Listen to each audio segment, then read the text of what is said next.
I drove a domestic car to attend a high school reunion. When I arrived at the hotel, most of my classmates were already there. They were all doing quite well, driving either Mercedes or BMWs, and there was even a black Rolls-Royce.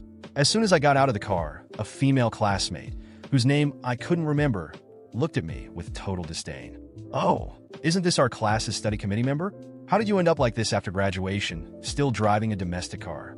During the meal, everyone eagerly toasted the Rolls-Royce owner, completely ignoring me. Only the class leader sat beside me with a glass of wine, offering comfort. "It's okay. Even though your car isn't as good as theirs, I believe that one day you'll drive a luxury car too." The corners of my mouth lifted slightly as I softly replied, "This isn't just any ordinary domestic car. Its name is Phantom S9. If it weren't for the class leader sending me message after message, I wouldn't have had the time to attend the reunion." Out of respect for old friendships, I canceled an important meeting and managed to free up just an hour. But to my surprise, there wasn't a single conversation about our youth at the table. It was all bragging and flattery. I didn't like the atmosphere, so I got up, ready to leave. Seeing this, the class leader immediately reached out to stop me. "Fernando, there's nothing shameful about driving a domestic car. Don't be in such a rush to leave," the class leader said. Just as I was about to reply, the same female classmate who mocked me earlier shot me another disdainful glance. Exactly. It's been so many years since we've seen each other. Don't you want to catch up with everyone? But judging by the looks of it, it seems no one's really eager to talk to you." In the end, she burst out laughing. I looked up at her and spoke coldly. "No need. I only came this time out of respect for the class leader. In the future, don't bother inviting me to such pointless gatherings." As soon as I finished speaking, Raphael, who was surrounded by everyone like the center of attention, suddenly stood up. "Fernando, what do you mean by that? Are you saying we're not worthy of dining together?" He had clearly twisted the meaning of my words on purpose. But the people around didn't see it that way. "Oh, driving a cheap domestic car and still looking down on others? Before coming, I thought top students like you were something amazing. But it turns out you're nothing special. What's the use of good grades? After graduation, you still ended up as just a civil servant." "A civil servant?" Well, she was not entirely wrong. All public officials in the country could indeed be classified as civil servants. "Fernando, I think you're just upset because you feel ignored and now you're making excuses to leave. People are naturally divided into different ranks. So what if your grades are great? In the end, you're still just a lowly civil servant." I just wanted to leave this place quickly, but Raphael's comment unexpectedly stirred up collective anger. "Everyone, I truly apologize for today, but I have an important meeting to attend shortly." "Well, today's meal is on me. Feel free to eat and drink whatever you like. Just have the restaurant send me the invoice later." As I reached out to grab my coat, a seductive figure blocked my path. "Oh, acting like a big shot when you don't have the money? This meal will cost at least thousands of dollars. Can you even afford it with that measly salary of yours?" She was dressed in a fiery red dress, her lipstick just as strikingly bright. But the overwhelming scent of perfume was unbearable, and I couldn't help but sneeze several times in a row. "Fernando, what's with that look in your eyes? Don't you remember me?" I carefully studied her for a moment before shaking my head. "Sorry, I met too many people over the past few years. I guess I'm bad at remembering faces." The truth was I had absolutely no idea who she was. She raised an eyebrow and let out a mocking laugh, saying, "Fernando, don't play this whole hard-to-get act with me. You chased me for 3 whole years back in high school." The moment she finished speaking, a familiar image surfaced in my mind. Still, the woman in front of me was far different from how she looked in high school. I hesitated for a moment before asking cautiously, "Are you Mariana?" As soon as I said her name, a triumphant look spread across her face. "So many years have passed, yet you still haven't forgotten me." Halfway through her sentence, she suddenly changed her tone. "But I need to warn you, don't get any inappropriate ideas about me. I'm engaged now, and my fiancé is none other than Raphael." "Raphael?" The name sounded somewhat familiar. Wasn't he the owner of the Rolls-Royce at the entrance? Still? What did any of this have to do with me? There was still a large group of people waiting for me in the conference room to start the meeting. If I didn't leave soon, I was going to be late. Seeing me remain silent, Mariana lightly patted me with her manicured hand. "Civil servants don't make much money. How about you drive for my fiancé instead? I'll have him pay you $1,000 a month. That's got to be better than your measly salary." As soon as she finished speaking, the crowd burst into laughter. I couldn't understand it. Why did people like them always feel the need to humiliate others just to elevate themselves? This would be my last time attending such a class reunion. I ignored Mariana's mockery and casually grabbed my coat, putting it on. Are you done? If so, step aside. I have things to do. I had barely taken a few steps when Raphael, who was sitting across from me, suddenly slammed his hand on the table. Immediately, a dozen or so burly men in black suits rushed into the room. I noticed the nameplates on their chests. Fitzroy Group. It was a well-known industry leader in Langston City. Raphael downed a drink in his glass in one go, then burped. Fernando, did I say you could leave? I couldn't help but narrow my eyes. My legs are attached to my body. Do I need to report to you about where I'm going? Raphael burst into laughter after hearing my words. You're just a lowly civil servant. Don't you realize whose turf you're on? The whole restaurant is owned by my family. Don't you think you need my permission to leave? You're not walking out that door today. The class leader sensed the tension and immediately stepped in, saying a few polite words to ease the situation. Hey, both of you calm down. We've been classmates for over a decade. No need to let something so small ruin the mood. Halfway through, the class leader suddenly turned to me. Fernando, come on. We've finally all gathered together. How can you just leave early? Sit back down, let's have a drink, and catch up properly. I knew the class leader was trying to smooth things over for me, but my time was really running out. Sorry, I know I'm ruining the mood, but I truly have something important to take care of. There's a whole group of people in the office waiting for me to get back for a meeting. I had barely finished speaking when Raphael slammed the table again. Fernando, cut the act. You're just a low-level civil servant. What kind of meeting could you possibly have to attend? So you're saying a whole group of people is waiting for you? Do you really think you're some kind of leader now? I was being polite calling you a civil servant. Without that, you're just another lousy worker. Got it? I was just about to retort when the class leader quickly grabbed my hand, whispering a plea. Fernando, I think you'd better apologize to Raphael. The Fitzroy family is a leading enterprise here in Langston City. If you offend him, you might lose your job. Sometimes it's better to just endure. Raphael could make me lose my job. If I hadn't stayed sober today, I might have thought I was drunk. Given my current rank, the only way to remove me from my position would be through a direct official order from higher authorities. No matter how wealthy the Fitzroy family might be, even if their wealth rivaled nations, they couldn't possibly have any real influence over me. I gently patted the back of the class leader's hand, signaling him not to worry. Raphael, if your hostility toward me stems from the fact that I once had a crush on your fiancée, then let me make it clear. I have absolutely no interest in Mariana. I suggest you focus your energy elsewhere. You and I are not the same kind of people. I had planned to use this reunion as an opportunity to clear things up and resolve the misunderstanding with Raphael, but it turned out his mind couldn't process things that way. He stared at me with bloodshot eyes. Fernando, from the way you're talking, are you saying I picked up some kind of trash and that my fiancée is a woman even you wouldn't want? Also, what do you mean by you and I aren't the same kind of people?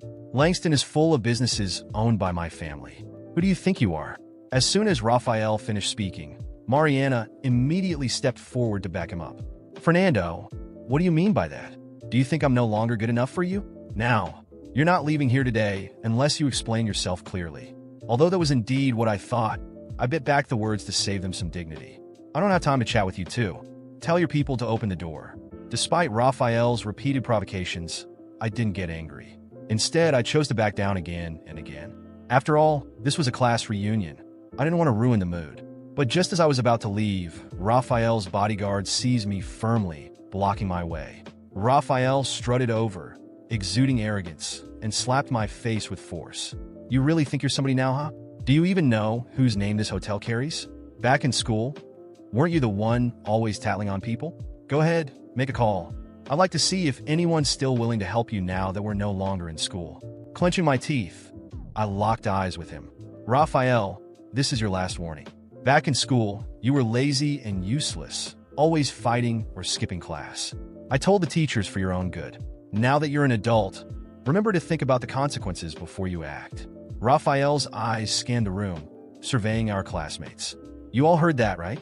He says I should think about the consequences. Haha, Fernando, even if I ruin you today, what are you going to do about it? Do you really think being a top student makes you a big shot? Before you step out of here, you should have checked just how much weight the Fitzroy family carries in Langston. I slowly lifted my head, holding back my anger with great effort. Raphael, have you ever heard the saying, there's always someone bigger, someone stronger? Some people are not to be trifled with. I advise you to let go of me now, or you'll be the one regretting it later, not me. I took a deep breath, keeping my eyes fixed on Raphael. The silence in the room was almost suffocating, but I wouldn't let myself be intimidated. He might have money, power, and even bodyguards to try and pressure me. But at the end of the day, I knew exactly who I was. And Raphael, no matter how much he tried to convince himself otherwise, was nothing more than a spoiled brat who had grown up stepping on people he deemed beneath him. I could feel the eyes of my former classmates on me. Some amused, others just curious to see how far this would go. The class leader, clearly nervous, approached once again, trying to ease the tension. "Fernando, just apologize and be done with it. It's not worth turning this into something bigger." I chuckled softly, shaking my head. Apologize? For what? For not wanting to continue this ridiculous reunion? For not bowing down to a spoiled brat who thinks he's some kind of gangster? Raphael smirked arrogantly and slowly clapped his hands. "Bravo, Fernando. You really think you're above me, don't you?" He then gestured, and the bodyguards blocking my exit took a step forward. Two of them grabbed my arms firmly, but I didn't resist. "Not yet. You know, Fernando, there are things money can solve very easily. And at the end of the day, people like you always end up crawling back, begging for an opportunity to work for us." I said nothing. I simply smiled. A cold, humorless smile. "Oh, so now you're quiet?" Raphael mocked. "Maybe because you finally realized you have no way out." I let out a slow sigh and shrugged, making the two bodyguards tighten their grip. "Do you really think you can do whatever you want to me here and get away with it?" I muttered to Raphael. He laughed. "And who's going to stop me? You? No. The law." Then I played my trump card. "Do you even know my position in the government, Raphael? Do you have any idea who I know? Because unlike you, my influence doesn't come from a bank account. You might have money, but you can't erase everything that happens here today." The laughter stopped. I saw some classmates' eyes widen. Raphael blinked a few times, as if trying to process my words. "You're bluffing," he spat. "Try your luck." The bodyguards hesitated. They clearly weren't comfortable with the situation, which meant Raphael wasn't as untouchable as he thought. "You really think you could just walk away from here?" Raphael sneered. "I can ruin your career with a single phone call." "Then do it," he faltered. "Call whoever you want, Raphael. Make your threats. But just know that if I want to, by tomorrow you'll be drowning in tax audits, money laundering investigations, and every other shady deal your family has been running without even realizing it. You think you can intimidate me? I am exactly the kind of person you should be afraid of." Silence fell over the room. The bodyguards immediately let go of me. Raphael stood frozen, his hands trembling slightly. Mariana looked between us, confused, as if she couldn't understand how the situation had turned against them so quickly. I adjusted my coat and started walking toward the door. No one tried to stop me anymore. But before leaving, I stopped next to Raphael and murmured just for him to hear. "If you lay a finger on me, your family will lose much more than just an expensive dinner." Then, without looking back, I walked out of the room. In the following days, Raphael tried everything to get back at me. He called contacts, tried pulling strings behind the scenes, but nothing worked. I had already anticipated his every move, so I acted first. And within less than a month, the first audits began. It didn't take long for fraud to be uncovered. Shell companies, tax evasion, corruption schemes. The Fitzroy Group started to collapse from the inside. Raphael realized too late that he had messed with the wrong person. The last I heard of him, he was desperately trying to sell properties to cover the fines and avoid prosecution. His arrogance had turned into fear. And Mariana? Well, she disappeared from his life the moment she saw the money wasn't guaranteed anymore. As for me, I moved on. I kept climbing, building my influence the right way without having to step on anyone, and I was never invited to another class reunion again. After that day, I never received another invitation to a class reunion. In fact, I doubt any of them have even mentioned my name since. To them, I became a ghost, someone who existed but was no longer convenient to remember. But for me, that wasn't a problem. If anything, it was a relief. Raphael, on the other hand, watched his life fall apart before his very eyes. The investigations into Fitzroy Group started small, discreet, but as more irregularities surfaced, they snowballed into something unstoppable. It was almost entertaining to watch from a distance as he desperately tried to put out the fire. First, he attempted to bribe the investigators. It didn't work.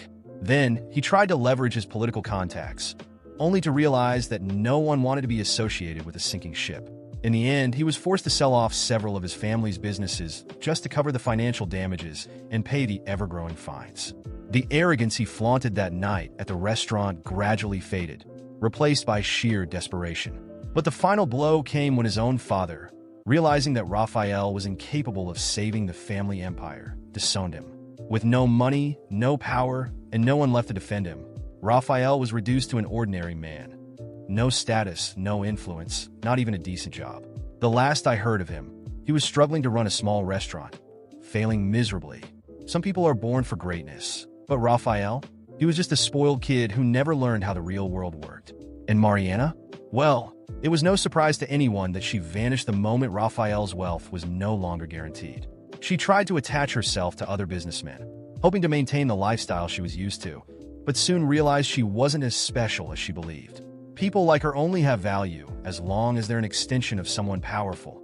And without Raphael, she was nothing more than an ordinary woman, boring, untalented, and with no real appeal beyond her looks. I heard she tried to marry a middle-aged executive, a divorced man who had little interest in her beyond using her as a trophy. It didn't last long. As soon as he realized she was more of a burden than a benefit, he discarded her. Now, Mariana lives a very different life from what she once envisioned. She works at a luxury boutique, selling clothes to the same wealthy women she once envied and tried to imitate. And perhaps the most ironic part of it all is that if she had stayed with me back then, she could have had everything she ever wanted. The class leader remained the same, always trying to please others, always balancing between sides to avoid fully committing. In the end, he was just a mediocre man, someone who never had the courage to take a stand to make a real decision. He reached out to me once, after everything, trying to justify himself, saying he didn't want to get involved, that he just wanted to keep the peace. I simply looked at him and shook my head. People like him don't deserve respect, only pity. And the others? Most moved on with their lives. Some remained trapped in the cycle of flattery and pretense, while others finally realized that the real world wasn't like high school. But overall, they all followed the same path, desperately trying to maintain appearances, to prove they were successful, wealthy, happy. A fragile illusion held together by the fear of being seen as failures. And me? I moved forward. I built my career, expanded my influence, and achieved everything through my own efforts. Unlike Raphael, I didn't inherit anything. Every achievement, every victory, every bit of recognition was earned through hard work. And that's the difference between us. Sometimes I wonder if any of them still think about me. If Raphael wakes up in the middle of the night, seething with anger, knowing he was the one who orchestrated his own downfall. If Mariana regrets the choices she made. If she looks back and realizes she threw away the only real opportunity she ever had. If the others remember the last time they saw me and now understand that they laughed at the wrong person. But in the end, none of that matters. Because I never needed their validation. I never needed the approval of a bunch of shallow people driven by money and status. I am proof that those who truly have value don't need to shout to be noticed. Time always puts everyone in their rightful place. And in their case, there is no worse place than the shadow of their own choices.